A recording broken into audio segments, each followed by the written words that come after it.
எல்லாருக்கும் வணக்கம். இது உங்கள் study with Dharshini YouTube channel. நம்ம இந்த வீடியோல ஏப்ரல் 30 கரண்ட் அஃபேர்ஸ் வந்து பார்க்க போறோம். ஸோ ஏப்ரல் 30 கரண்ட் அஃபேர்ஸ் பார்க்கறதுக்கு முன்னாடி எஸ்டர்டே கரண்ட் அஃபேர்ஸ் வந்து ஒரு தடவை ரிவிஷன் பார்த்து ஸ்டார்ட் பண்ணலாம். ஸோ அப்படியே வரிசையா வந்து ஒவ்வொரு கொஸ்டினுக்கு ஆன்சரை கமெண்ட் பண்ண ஆரம்பிச்சிடலாம். 29th April current affairs.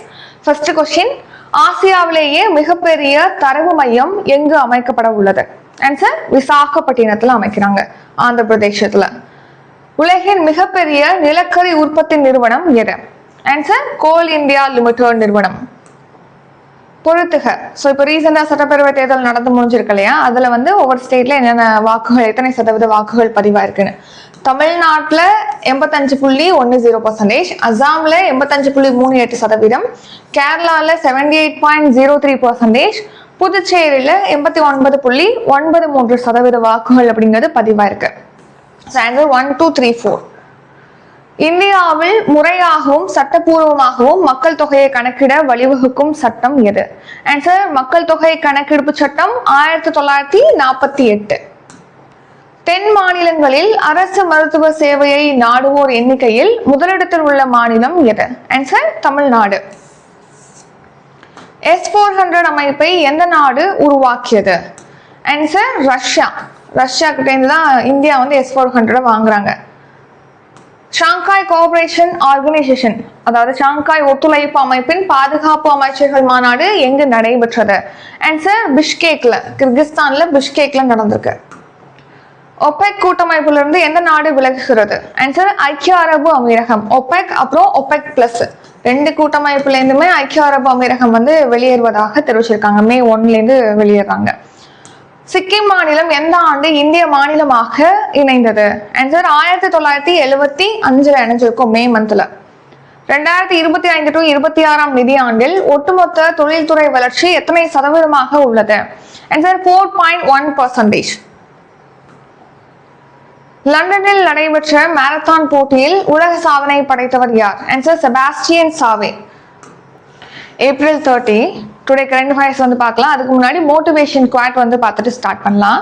இன்னைக்கு என்ன குவாட் அப்படின்னா, sit on a stone for 3 years, even something cold will become warm if you stay long enough. அதாவது என்னன்னா, ஒரு பாறை மேலேயோ ஒரு கல் மேலேயோ நீங்க ஒரு 3 வருஷத்துக்கு உட்கார்றீங்க அப்படின்னா, கோல்டான பிளேஸ் கூட நீங்க தொடர்ந்து அங்கே வாழ்வதற்கான ஒரு உகந்த இடமா, ஒரு வார்மான பிளேஸா அது மாறும். அதுவும் நீங்க சரியான அளவுக்கு அந்த நேரத்துக்கு இருந்தீங்க அப்படின்னா. இப்போ நம்ம தமிழ் பொன்மொழியில அங்க கேள்விப்பட்டிருப்போம் இல்லையா, எறும்பூர கல் தேயும் அப்படின்னு சொல்லிட்டு. ஒரு எறும்பு கூட்டம் பாத்தீங்கன்னா ஒரு பாறையில போயிட்டே இருக்கும், தொடர்ந்து லைனா போயிட்டே இருக்கும்.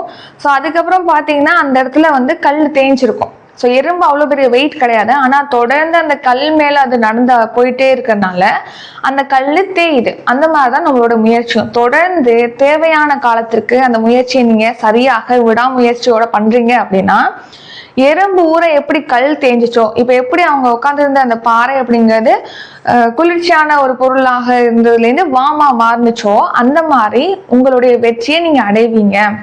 உங்களுடைய இலக்கை நீங்க ரீச் பண்ண முடியும். தொடர்ந்து அதுக்கான தேவையான காலத்தோட தொடர்ந்து முயற்சி செஞ்சுக்கிட்டே இருக்கீங்க அப்படின்னா ரீச் பண்ணிடுவீங்க அப்படின்னு சொல்லி இன்னைக்கு குவாட்ல நம்ம பார்க்குறோம். ஸோ தொடர் முயற்சி இருக்கணும், அதுதான் வந்து இன்னைக்கான குவாட்ல வலியுறுத்துறது. சரி, நெக்ஸ்ட் வந்து நேஷனல் கரண்ட் அஃபேர்ஸ். இந்தியாவின் மிக நீளமான புதிய விரைவு சாலை எது? ஆன்சர், கங்கா விரைவு சாலை. ஸோ கங்கா விரைவு சாலை தான் இந்தியாவிலே மிக நீளமான விரைவு சாலை. இதை வந்து பிரைம் மினிஸ்டர் மோடி அவர்கள் இப்போ ஓபன் பண்ணியிருக்காங்க, திறந்து வச்சிருக்காங்க. இந்த மிக விரைவு சாலை, கங்கா விரைவு சாலைன்னு சொல்லி பார்க்குறோம் இல்லையா, இது வந்து உத்தரப்பிரதேசத்துல மீரட்டையும் பிரயாக்ராஜையும் இணைக்கிற வகையில தான் இந்த சாலை அப்படிங்கிறது அமைக்கப்பட்டிருக்கு. மிக நீளமான விரைவு சாலைன்னு சொல்றோம். எவ்வளவு நீளம் அப்படின்னா 594 கிலோமீட்டர் நீளத்துக்கு இந்த விரைவு சாலை அப்படிங்கிறது அமைக்கப்பட்டிருக்கு. பிரைம் மினிஸ்டர் நரேந்திர மோடி அவர்கள் இதை திறந்து வச்சிருக்காங்க. அந்த விரைவு சாலையோட பேர் என்னன்னா கங்கா விரைவு சாலை. அடுத்து பாத்தீங்கன்னா இது எங்க திறந்து வச்சாங்கன்னா உத்தரப்பிரதேசத்துல ஹர்தோய் நகர்ல நடைபெற்ற நிகழ்ச்சியில தான் பிரைம் மினிஸ்டர் மோடி இதை வந்து திறந்து வச்சிருக்காங்க. Next reason news. உலகின் ஆழமான படிக்கிணறு எங்க இருக்குன்னா ராஜஸ்தான்ல இருக்கு. அந்த படிக்கிணறோட பேர் என்ன அப்படின்னா சந்த் பவோரி அப்படிங்கிறது.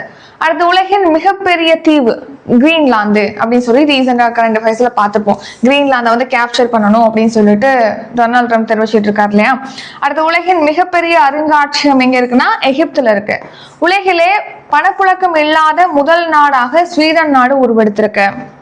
அப்புறம் உலகிலே ஃபர்ஸ்ட் டைம் அணுசக்தி எதிர்ப்பு திறன் கொண்ட ஒரு செயற்கை தீவை அமைக்கிறதுக்கு பிளான் பண்ணியிருக்காங்க. யாரு அப்படின்னா சீனா பிளான் பண்ணிருக்கு.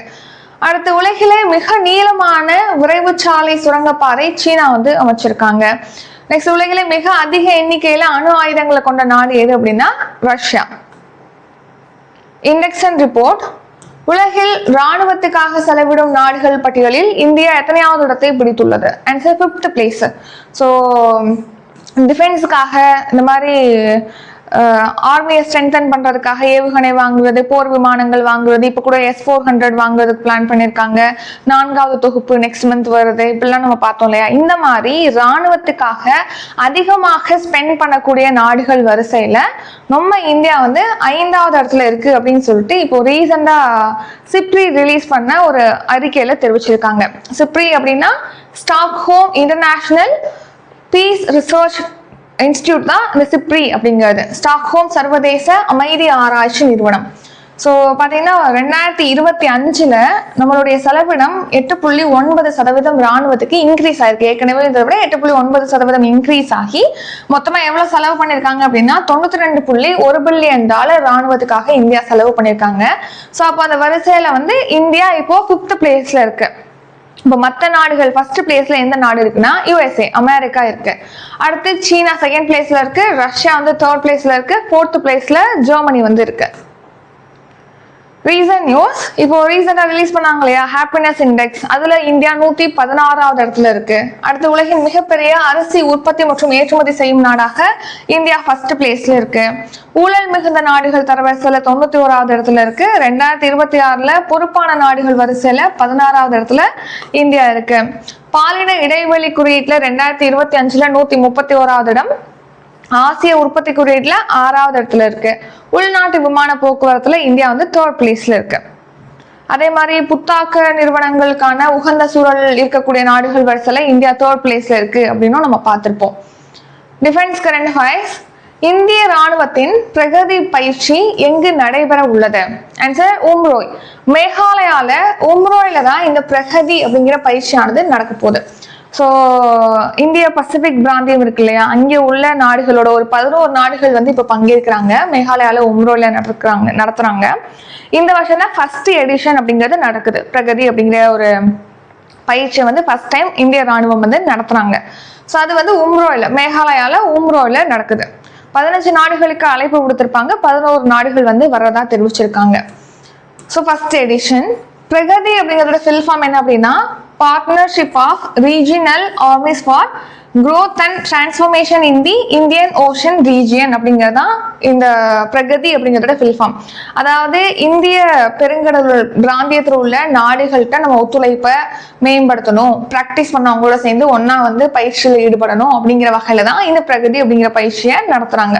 ஃபர்ஸ்ட் எடிஷன் வந்து இந்த வருஷம் ஹோஸ்ட் பண்றாங்க. அடுத்த ரீசன் நியூஸ். லமிட்டியே அப்படிங்கிறது இந்தியாவுக்கும் செஷல்ஸ் நாட்டுக்கும் இடையிலான கூட்டு ராணுவ பயிற்சி. மிலன் அப்படிங்கிற பேர்ல விசாகப்பட்டினத்துல சர்வதேச கடற்படை பயிற்சி அப்படிங்கிறது நடந்துச்சு. இந்தியா நடத்திருப்பாங்க. அதுல ஈரானுடைய கப்பல் கூட வந்திருக்கும். அந்த கப்பல்ல வந்து அமெரிக்கா தாக்குதல் நடத்தி மூழ்கி நிறைய பேர் இறந்துட்டாங்கன்னு சொல்லி பார்த்திருப்போம். அது என்ன கப்பல் அப்படிங்கிறத கமெண்ட் பண்ணுங்க. இது உங்களுக்கான கொஸ்டின். அடுத்து அமோக் ஜுவாலா பயிற்சி உத்தரப்பிரதேசத்துல நடந்திருக்கு. சி டிராகன் அப்படிங்கிற பன்னாட்டு கடற்படை பயிற்சி ரீசனா நடந்திருக்கு. ககடு அப்படிங்கிற பேர்ல ஆஸ்திரேலியா வந்து கடற்படை பயிற்சியை நடத்திருக்காங்க. இமெக்ஸ் டிடிஎக்ஸ் அப்படிங்கிற பயிற்சி இப்போ கொச்சியில நடந்திருக்கு. Next Tamil Nadu current affairs. Kaveri நீர் மேலாண்மை ஆணையத்தின் 50வது கூட்டம் எங்கு நடைபெற்றது? ஆன்சர் டெல்லியில தான் நடந்துச்சு. இந்த காவிரி நீர் மேலாண்மை ஆணையம் அப்படிங்கிறது இப்போ டெல்லியில நடந்திருக்கு இந்த கூட்டம். இப்போ இது எதுக்காக அமைச்சிருப்பாங்கன்னா 2018 சுப்ரீம் கோர்ட் வந்து ஒரு தீர்ப்பு கொடுத்துருப்பாங்க. காவிரி நீரை பகிர்ந்து கொள்றதுல வந்து கர்நாடகத்துக்கும் தமிழ்நாட்டுக்கும் பிரச்சனை இருந்துச்சு. ஸோ அதை சரியாக பகிர்ந்து வழங்கப்படுறது, அந்த பகிர்ந்து வழங்கப்படுறதை வந்து தொடர்ந்து கண்காணிக்கிறது, இந்த மாதிரி விஷயங்களுக்காக காவிரி நீர் மேலாண்மை ஆணையத்தை அமைக்கணும் அப்படின்னு சொல்லி 2018 சுப்ரீம் கோர்ட் தீர்ப்பு அளிச்சிருப்பாங்க. அதன்படிதான் காவிரி நீர் மேலாண்மை ஆணையம்ங்கிறது 2018 அமைச்சிருப்பாங்க. ஸோ கர்நாடகத்துக்கும் தமிழ்நாட்டுக்கும் இடையே இந்த காவிரி நீர் பகிர்தல் சம்பந்தமா பிரச்சனையை வந்து தீர்க்கும் வகையில சரியாக அதை பகிர்ந்து கொடுக்கறது, அதை கண்காணிக்கிறதுக்காக இந்த ஆணையம் அமைச்சிருக்காங்க. இப்போ 50வது கூட்டம் அப்படிங்கிறது புதுதில்லியில நடந்திருக்கு. இந்த ஆணையத்தோட ஹெட் குவார்ட்டரும் புதுதில்லியில தான் இருக்கு. ஸோ உச்சநீதிமன்ற தீர்ப்பின்படி இப்போ காவிரியிலேருந்து தமிழகத்துக்கு 2.5 டிஎம்சி தண்ணீர் திறந்து விட காவிரி நீர் மேலாண்மை ஆணையம் வந்து உத்தரவிட்டிருக்காங்க. கண்டெக்ஸ்ட் இது. இந்த கூட்டம் டெல்லியில நடந்திருக்கு. இந்த காவிரி நீர் மேலாண்மை ஆணையம் 2018 தொடங்கப்பட்டது. Next defence. இந்தியாவின் முதல் வான்வழி கப்பல் எதிர்ப்பு சால்வோ சோதனை எங்கு நடைபெற்றது? Answer Bay of Bengal. வங்காள விரிகுடால தான் இப்போ வந்து இந்தியாவோட ஃபர்ஸ்ட் கப்பல் எதிர்ப்பு வான்வழியிலேருந்து ஷார்ட் ரேஞ்சில், அதாவது குறுகிய தொலைவில் உள்ள கப்பல் எதிர்ப்பு ஏவுகணை அப்படிங்கிறது டெஸ்ட் பண்ணியிருக்காங்க.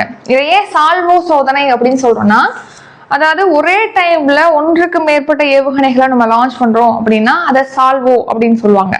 ஒரே டைம்ல ஒன்றுக்கு மேற்பட்ட ஏவுகணைகளை லான்ச் பண்றது.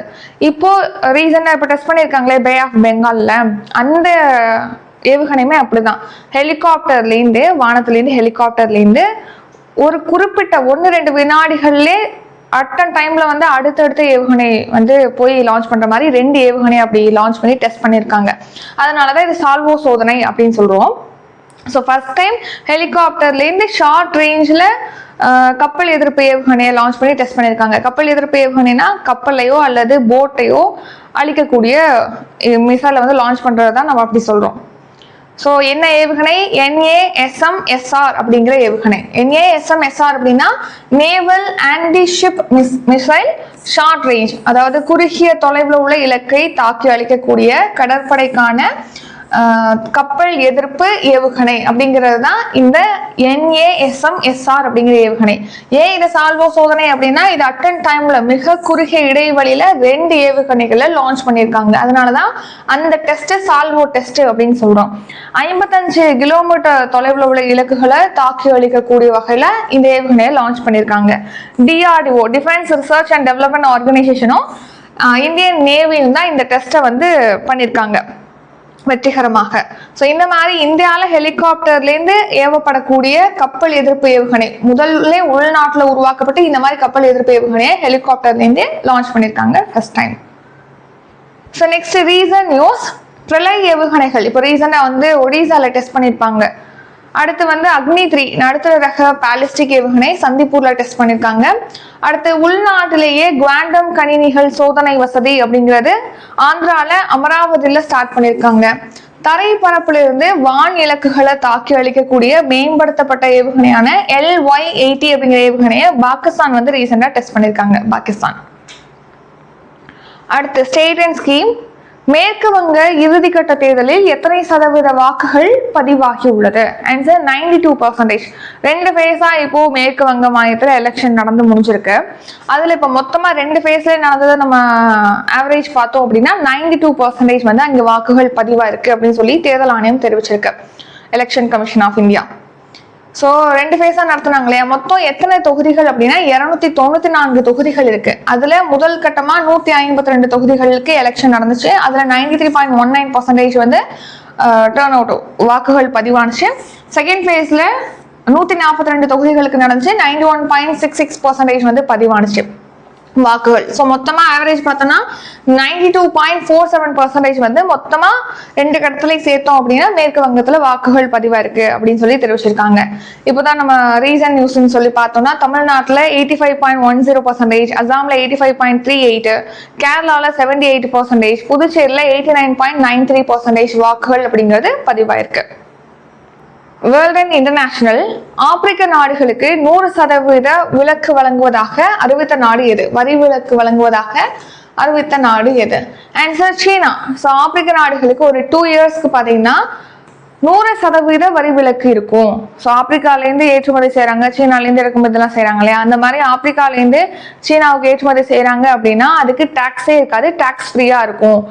100% வரி விலக்கு வழங்க போறதா சொல்லியிருக்காங்க. எத்தனை வருஷத்துக்கு அப்படின்னா 2 இயர்ஸ்க்கு இந்த மாதிரி வரி விலக்கு வழங்க போறதா சீனா வந்து தெரிவிச்சிருக்கு.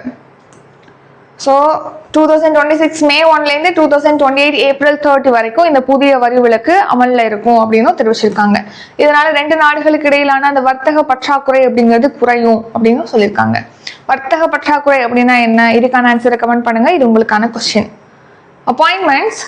இந்தியாவின் முதல் திருநங்கை கிரிக்கெட் நடுவர் யார்? ஆன்சர் ரித்திகா ஸ்ரீ. ரித்திகா ஸ்ரீ தான் இந்தியாவுடைய முதல் திருநங்கை கிரிக்கெட் நடுவர். இவங்க வந்து தமிழ்நாட்டை சேர்ந்தவங்க. தமிழ்நாட்டில் வந்து இவங்க மூலமா பாத்தீங்கன்னா கிரிக்கெட்ல நடுவர் பிரிவுல வந்து இந்த பாலினம் கேட்பாங்க இல்லையா, அதுல வந்து இதர அப்படிங்கிற பிரிவுல இவங்க சேர்த்திருக்காங்க. ஸோ அதன்படி இந்தியால கிரிக்கெட் நடுவராக முதல் திருநங்கை உருவெடுத்திருக்காங்க. அவங்க தான் இந்த ரித்திகா ஸ்ரீ என்பவங்க. அடுத்து இம்பார்ட்டன்ட் டே. பணியிட பாதுகாப்பு மற்றும் சுகாதாரத்திற்கான உலக தினம் எந்த நாளில் அனுசரிக்கப்படுகிறது? April 28 தான் பணியிட பாதுகாப்பு மற்றும் சுகாதாரத்திற்கான உலக தினம். ஸோ இப்போ நம்ம ஒர்க் பிளேஸ்ல இப்போ ஒர்க் பண்ற இடம் வந்து பாதுகாப்பானதா இருக்கும். இப்போ சுரங்க பணியெல்லாம் மேற்கொள்றாங்க அப்படின்னா எப்போ அது இடிஞ்சு விழும் அப்படிங்கிறதே தெரியாது. கட்டிட பணியாளர்களுக்கும் அந்த மாதிரி தான். ஸோ இந்த மாதிரி ஒரு ஒர்க் பிளேஸ் அப்படின்னா அது சேஃபான செக்யூரான ஒரு பிளேஸா இருக்கணும். அதை வந்து உறுதிப்படுத்தணும் அப்படிங்கிறதுக்காக இந்த டே வந்து செலிப்ரேட் பண்றாங்க. அது குறித்த விழிப்புணர்வை மக்கள்கிட்ட ஏற்படுத்துறதுக்காக. World day for safety and health at work. ஹெல்த்தாகவும் சுகாதாரமாகவும் பாதுகாப்பாகவும் ஒர்க் பிளேஸ்ல இருக்கணுங்கிறத வலியுறுத்தி இன்டர்நேஷனல் லேபர் ஆர்கனைசேஷன், அதாவது சர்வதேச தொழிலாளர் அமைப்புனால 2003ஆம் ஆண்டிலிருந்து இந்த தினமானது அனுசரிக்கப்படுகிறது. தீம் என்னன்னா, let's ensure a healthy psychosocial working environment அப்படிங்கிறது தான் இந்த வருஷம் இந்த டேக்கான தீம். ஸோ அடுத்து இன்டர்நேஷனல் லேபர் ஆர்கனைசேஷனை பொறுத்த வரைக்கும் இது 1919 April 11 தொடங்கப்பட்டிருக்கு. ஹெட் குவார்ட்டர் ஜெனிவால இருக்கு, சுவிட்சர்லாந்து நாட்டின் ஜெனிவால. தலைவர் யாருன்னா கில்பர்ட் ஹும்போ. அடுத்து ஷார்ட் நியூஸ். கும்பகோணத்துல தலைமையிடமா செயல்படக்கூடிய சிட்டி யூனியன் வங்கியுடைய நிர்வாக இயக்குநராக விஜய் ஆனந்த் வந்து அப்பாயிண்ட் பண்ணியிருக்காங்க. அடுத்து ட்விட்டரோட சிஇஓவா ஏற்கனவே இருந்த பராக் அகர்வால் பாத்தீங்கன்னா இப்போ parallel வெப் சிஸ்டம்ஸ் அப்படிங்கிற ஏஐ நிறுவனத்தை ஸ்டார்ட் பண்ணியிருக்காரு. அதோட மதிப்பு $200 கோடி வந்து எட்டிருக்கு அப்படின்னு சொல்லி தெரிவிச்சிருக்காங்க. அடுத்து April 30 today current affairs revision பார்க்கலாம். ஸோ அதுக்கு முன்னாடி இப்போ நம்ம சேனல்ல வந்து May 3 GS பேட்ச் வந்து ஸ்டார்ட் ஆகுது. கரண்ட் அஃபேர்ஸ் சப்ஸ்கிரிப்ஷன் ஸ்டார்ட் ஆகுது. டெஸ்ட் பேட்ச் ஸ்டார்ட் ஆகுது, மேக்ஸ் பேட்ச். இந்த மாதிரி அப்கமிங் டெஸ்ட் பேட்ச் பற்றி டீட்டெயிலாக டிஸ்கிரிப்ஷனில் இருக்குது, செக் பண்ணி பார்த்துக்கோங்க. டவுட் இருக்குது அப்படின்னா காண்டாக்ட் நம்பர் டிஸ்கிரிப்ஷனில் இருக்குது, அந்த நம்பருக்கு காண்டாக்ட் பண்ணி கேட்கலாம், கால் பண்ணி கேட்கலாம், அல்லது வாட்ஸ்அப்பில் டெக்ஸ்ட் பண்ணி கேட்கலாம். இப்போ நம்ம ரிவிஷன் பார்க்கலாம். இந்தியாவின் மிக நீளமான புதிய விரைவு சாலை எது? ஆன்சர் கங்கா விரைவு சாலை. உலகில் ராணுவத்துக்காக செலவிடும் நாடுகள் பட்டியலில் இந்தியா எத்தனையாவது இடத்தினை பிடித்துள்ளது? Answer 5th place. இந்திய ராணுவத்தின் பிரகதி பயிற்சி எங்கு நடைபெற உள்ளது? ஆன்சர் உம்ரோய். மேகாலயால உம்ரோயில நடக்க போகுது. காவிரி நீர் மேலாண்மை ஆணையத்தின் 50வது கூட்டம் எங்கு நடைபெற்றது? ஆன்சர் நியூ டெல்லியில நடந்துச்சு, புதுதில்லியில. இந்தியாவின் முதல் வான்வழி கப்பல் எதிர்ப்பு சால்வோ சோதனை எங்கு மேற்கொள்ளப்பட்டது? ஆன்சர் வங்காள விரிகுடா, பே ஆஃப் பெங்கால்ல நடந்துச்சு. மேற்கு வங்க இறுதிக்கட்ட தேர்தலில் எத்தனை சதவீத வாக்குகள் பதிவாகி உள்ளன? ஆன்சர் 92% பதிவாயிருக்கு. ஆப்பிரிக்க நாடுகளுக்கு 100% வரி விலக்கு வழங்குவதாக அறிவித்த நாடு எது? ஆன்சர் சீனா. இந்தியாவின் முதல் திருநங்கை கிரிக்கெட் நடுவர் யார்? ஆன்சர் ரித்திகா ஸ்ரீ. பணியிட பாதுகாப்பு மற்றும் சுகாதாரத்திற்கான உலக தினம் எந்த நாளில் அனுசரிக்கப்படுகிறது? Answer April 28. இத்துடன் இன்றைக்கான கரண்ட் அஃபேர்ஸ் வீடியோ நிறைவடைகிறது. இந்த வீடியோ உங்களுக்கு பிடிச்சிருந்தா லைக் பண்ணுங்க, ஷேர் பண்ணுங்க. நம்ம சேனலை நீங்க இன்னும் சப்ஸ்கிரைப் பண்ணலன்னா மறக்காம சப்ஸ்கிரைப் பண்ணிக்கோங்க. நன்றி, வணக்கம்.